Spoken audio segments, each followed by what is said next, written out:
निवेदिता, माधवी, उदय, तुम्ही कुठे आहात? लवकर बाहेर या. विलासराव घाबरून आपली बायको, मुलगा आणि सुनेला आवाज देत होते. काय झालं बाबा? 2 वाजता का ओरडत आहात? तुमच्या आवाजाने आजूबाजूचे सगळेजण जागे झाले असतील. काय घडलं ते सांगा आधी. उदय टी शर्ट घालत पायऱ्यावरून खाली येत म्हणाला. जेव्हापासून शाळेत निवृत्त झाले आहेत, हेड गुरुजी असं नुसतं ओरडत असतात. सगळ्यांची झोप उडून टाकतात. डोळे चोळत बायको निवेदिता म्हणाली, तुम्ही सगळे गप्प बसा. तुम्हाला स्वतःची झोपच महत्वाची वाटते, पण माझी मुलगी चौकात 2 मुलांना घेऊन एकटी उभी आहे. माझं मन तर घाबरतंय. जा, तिला घेऊन ये. नालायक. विलासराव रागाने उदयला म्हणाले. बाबा, ताई कधीपर्यंत हे नाटक करत राहणार? दर 2-4 महिन्यांनी सासरी भांडून इकडे येते आणि वेळ सुद्धा पाहत नाही. आत्ता घरापर्यंत ओला बुक करून येता आलं नसतं का? रडून रडून तुमचं आणि आमचं बीपी वाढवते. मी तिला घ्यायला जातोय फक्त तुमच्या सांगण्यावरून, पण तुमच्यानंतर मी ही भांडणं सोडवत बसणार नाही. तुमच्या सांगण्यावरूनच तिच्या सासरच्या लोकांची माफी मागावी लागते. पण हे असं कायमचं चालू राहणार का? उदय संतापून म्हणाला. तेव्हा माधवी उदयला म्हणाली, अहो, असं बोलू नका. जा, ताईंना आणा. त्या रस्त्यावर 2 मुलांना घेऊन एकट्या उभ्या आहेत. उदय थोडा शांत झाला आणि म्हणाला, ताईला इतकीच भीती होती तर भांडणाचा विषय रात्री काढायचं कशाला? सकाळी करू शकली असती ना. जा, गाडीची चावी घेऊन ये. माधवी धावत जाऊन गाडीची चावी घेऊन आली. उदय बाबांना म्हणाला, आता तुम्ही येणार की इथेच बसणार? हो हो, येतो, असं म्हणत विलासराव पटकन धोतर कुर्ता घालून खांद्यावर टावेल टाकून मुलाबरोबर संध्याला घेण्यासाठी बाहेर पडले. 1 तासानंतर गाडी परत आली होती. सासूबाई, निवेदिता आणि माधवी हॉलमध्ये चक्कर मारत होत्या. त्या सर्वांची वाट पाहत होत्या. गाडीचा आवाज ऐकून त्या दोघी बाहेर आल्या. माधवीने संध्या आणि तिच्या 2 मुलांना गाडीतून उतरवलं. संध्या आईला पाहून तिच्या गळ्यात पडून मोठमोठ्याने रडू लागली. आई, आता मी त्या घरी कधीही जाणार नाही. संध्या जोरजोरात रडत बोलू लागली. बाळा, रात्रीची वेळ आहे. आवाज दुसऱ्याच्या घरात जाईल. आपण आत जाऊन बोलूया. निवेदिता ताई सर्वांना घेऊन आत गेल्या. उदय मात्र बहीण अचानक का आली याचा विचारही न करता सरळ आपल्या खोलीत झोपायला निघून गेल्या. बाळा, यावेळी काय झालं आता? निवेदिता ताई संध्याच्या डोक्यावरून हात फिरवत विचारत होत्या.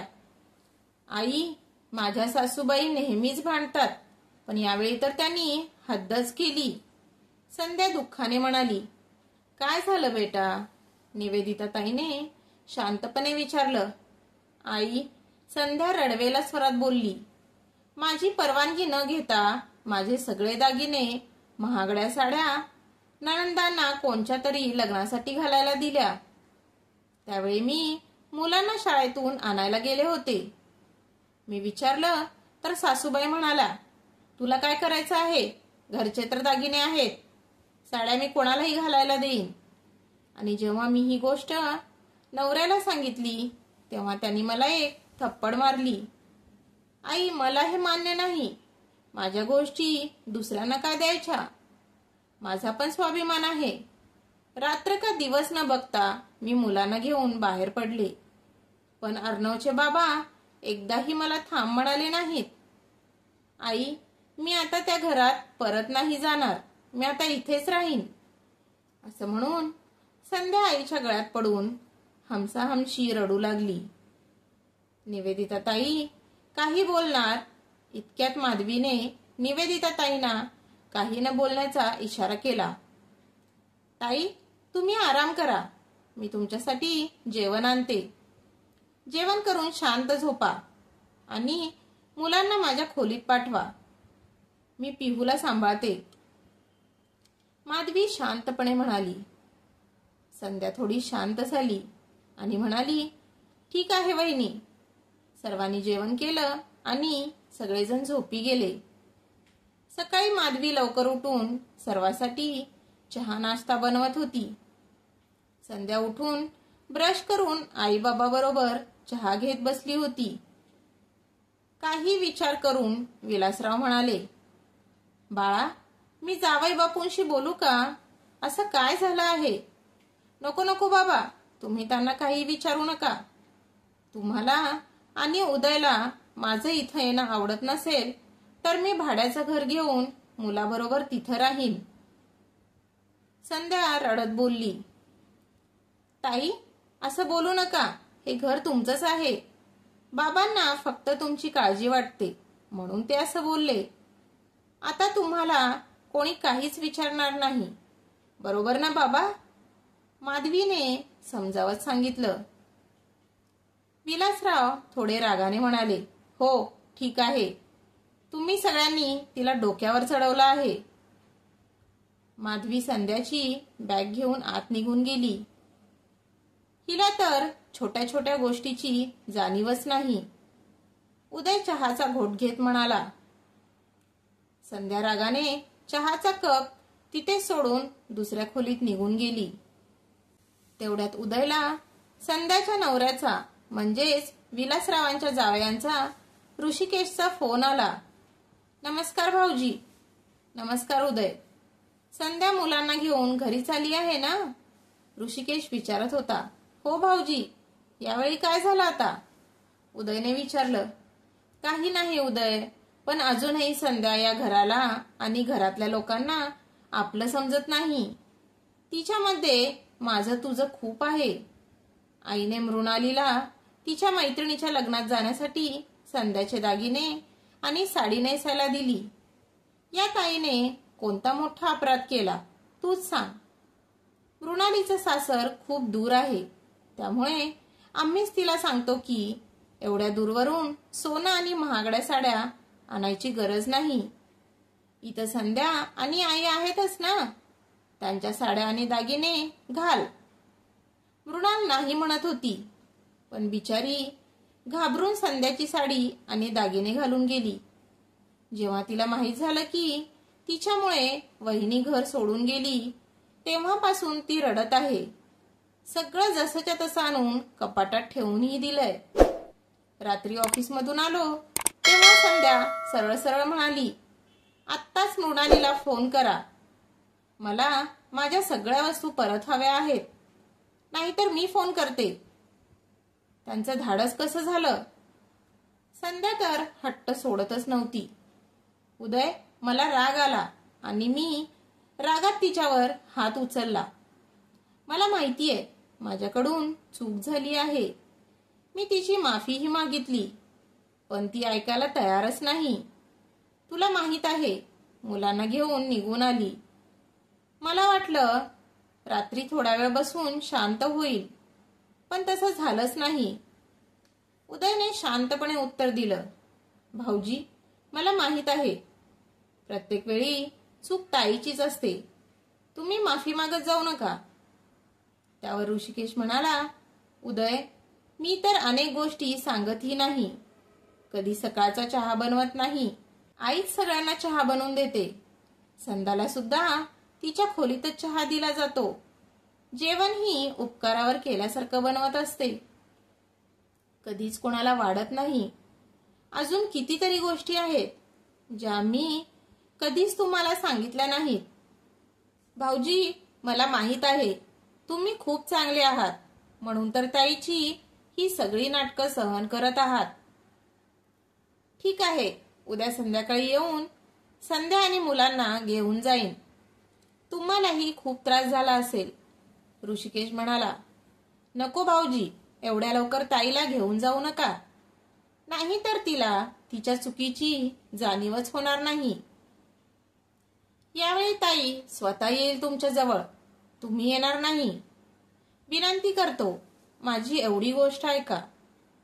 नको उदय, हे दिसताना काहीतरी बरोबर वाटत नाही. भाऊजी म्हणाले. तुम्ही एकदा माझं ऐका भाऊजी. इथून पुढे मी एकही शब्द बोलणार नाही. त्याचवेळी विलासरावांनी उदयच्या हातातून फोन घेतला आणि म्हणाले, मी बाबा बोलत आहे, तुम्ही ऐकून घ्या. कदाचित संध्याच्या मनात काही बदल होईल. सासऱ्यांचे बोलणे ऐकून ऋषिकेश म्हणाला, ठीक आहे बाबा, तुम्हाला जसं योग्य वाटेल तसं. असं म्हणून त्याने फोन कट केला. आपले जावे बापू तर देव आहे देव. संध्याला त्याची जाणीवच नाही. निवेदिता ताई भाजी नीट करत म्हणाला. जेव्हा संध्याचा राग शांत झाला तेव्हा ती स्वयंपाकघरात आली. जेवण बनवून तयार झालं का? हो ताई, जेवण तयार आहे आणि मुलांना पण खायला घातलं. तेव्हा संध्या म्हणाली, सर्वांनी जेवण केलं का? माधवी म्हणाली, हो, सर्वांचं जेवण झालं आहे. फक्त आई आणि माझं जेवण झालं नाही. अजून तुम्ही जेवण केलं नाही तर आम्ही कसं खाऊ शकतो? तुम्ही झोपलेल्या होत्या म्हणून विचार केला. तुम्ही उठल्यानंतर सगळे एकत्र जेवण करू. माधवी लग्न करून या घरात आली होती. त्याला 1 वर्ष झालं होतं, पण तिने घराची संपूर्ण जबाबदारी आपल्या खांद्यावर घेतली होती. अशी की कितीतरी वर्षापासून ती याच घरात राहत आहे. माधवीचं बोलणं ऐकून संध्या विचार करू लागली. मी तर माझ्या सासरी कधी सासूबाई आणि नंदेची वाट पाहतच नाही. त्यांचं जेवण झालं की मी जेवण करणार. तोपर्यंत माधवीने सर्वांसाठी जेवण वाढून घेतलं. तिने एवढे पदार्थ बनवले होते की संध्या आश्चर्यचकितच राहिली. वहिनी, या सगळ्या भरलेल्या भाज्या तुम्ही बनवल्या आहेत? हो बेटा, हे सगळं माधवीने बनवलं आहे. घरातला मसाला संपण्याआधी ती सगळं तयार करून ठेवते आणि पूर्ण महिनाभरही तो मसाला पुरतो. निवेदिता ताई आवडीने जेवण करत म्हणाला. वहिनी, खरंच खूप छान झाल्या आहेत भाज्या. तुम्ही किती कष्ट करून बनवता? ताई, मला खूप आवड आहे बनवायची. जेव्हा सगळे लोक आनंदाने माझ्या हाताने बनवलेले पदार्थ खातात तेव्हा सगळं कष्ट वसूल होतं. वहिनी, तुम्ही चपात्या पण किती चांगल्या बनवता, एकदम रुमाली रोटीप्रमाणे. तेव्हा निवेदिता ताई म्हणाल्या, अशा चपात्या तर मी देखील माधवीकडून शिकत आहे. एवढ्या मऊ चपात्या मला पण येत नाहीत. हसत निवेदिता ताई म्हणाल्या. संध्याने पोट भरून जेवण केलं. दुपारी संध्या माधवीच्या खोलीत आली. तेव्हा माधवी तिच्या कपाटातून काही सामान बाहेर काढत होती. वहिनी, तुमच्याजवळ मुलं किती आरामात झोपतात, पण माझं तर कधीच ऐकत नाहीत. कधी सुद्धा दुपारी झोपतच नाहीत. तेव्हा संध्या तिच्या नजरांनी कपाटात टांगलेल्या एका गुलाबी रंगाच्या साडीवर लक्ष केंद्रित केलं. ती साडी तर बघा, दिसताना तर खूप सुंदर दिसत आहे. माधवीने हँगरला अडकवलेली साडी काढून संध्याला दिली. साडी पाहून संध्या म्हणाली, वहिनी, ही साडी तर मी अगोदर कधी पाहिली नाही. नवीन घेतली का? याचं काठ किती सुंदर आहे. माधवी म्हणाली, ताई, गेल्या वेळी जेव्हा मी आईकडे गेली होते तेव्हा आईने ही साडी दिली आहे. तुम्हाला आवडली तर घ्या ठेवून, शोभून दिसेल तुम्हाला. माधवी संध्याच्या खांद्यावर साडी टाकून म्हणाली, नको नको वहिनी, तुमची साडी मी कशी घेऊ शकते? त्यानंतर माधवी म्हणाली, का? तुम्ही या घरातल्या नाही का? मी तुमची वहिनी आहे ना? पण वहिनी, तुमच्या माहेरवरून साडी आणलेली आहे. म्हणून काय झालं ताई, तुम्ही पण घरातल्याच आहात ना? मग तुम्ही का घेऊ शकत नाही? आणि तसंही ताई, मी जास्त करून ड्रेसच घालते. ही साडी तुम्ही ठेवून घ्या. मी एकदाही साडी नेसली नाही. तुमच्या मापाचा ब्लाऊज शिवून घ्या. संध्या नाही म्हणत होती तरी देखील माधवीने जबरदस्तीने गुलाबी रंगाची साडी तिला दिली. संध्या मनातल्या मनात विचार करू लागली, माझ्या माहेरवरून मिळवलेल्या वस्तूवर असा अधिकार दाखवते की त्याला कोणीही हात लावायचा नाही. आणि दुसरीकडे माधवी वहिनी आहेत. आनंदाने नवीन साडी मला देऊन टाकली.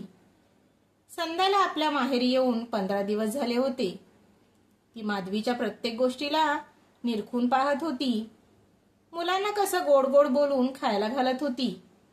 बाबांचं औषध, आईच्या गुडघ्यांना मालिश करणे, उदय ऑफिसवरून येण्या अगोदर स्वतः तयार होऊन बसणे, उदय किती वाजता आला तरी त्याला गरम गरम चपात्या करून खायला घालणे. उदय रोज काही ना काही वहिनीच्या आवडीचं आणि सर्वांच्या पसंतीचं घेऊन येत असे. संपूर्ण दिवस उत्साहाने काम करत माधवी कधीही चेहऱ्यावर आठी आणत नव्हती. आई बाबा पण प्रत्येक गोष्टीमध्ये वहिनीला विचारत असत.